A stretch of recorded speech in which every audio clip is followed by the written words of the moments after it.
होई तो कली फगोड़ी नया नया बाड़ू निमन लगे लागी बाद में काहे रोतारू। होई तो कली फगोड़ी नया नया बाड़ू निमन लगे लागी बाद में काहे रोतारू। छोटे साइज बाटे साबुन लगावे दो जनी हट ए गोरी सट आगे पीछे कप के घुसावे दो जवनिया के माजा उठावे दो। आगे पीछे कप के घुसावे दो जवनिया के माजा उठावे दो। अरे आओ ना आगे पीछे कप के घुसावे दो। आगे पीछे कप के म्यूजिक डीजे प्रिंस मोहम्मद।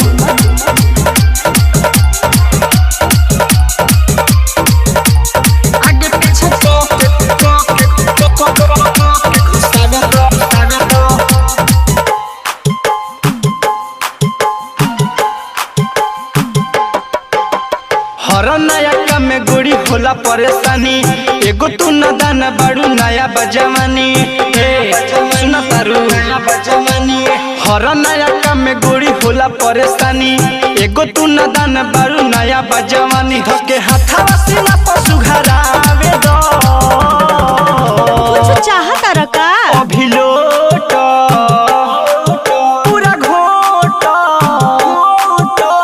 आगे पीछे को के घुसावे दो जवनिया के माजा उठावे दो। आगे पीछे को के घुसावे दो जवनिया के माजा उठावे दो। अरे बात बुझ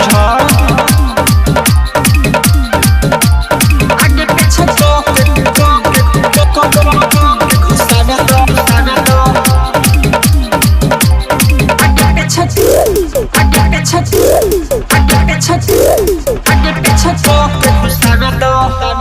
चूड़ी पहने खातिर कोले डलू हाला कहतारू अब सोनू साजन हो दुखाला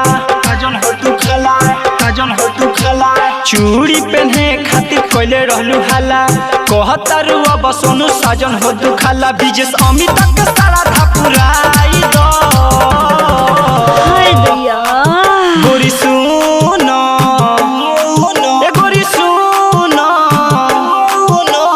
आगे पीछे को के घुसावे दो जवनिया के माजा उठावे दो।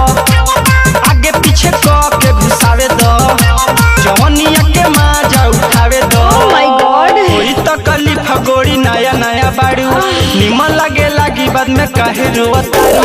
होई तो कली फगोड़ी नया नया बाड़ू निमन लगे लागी बाद में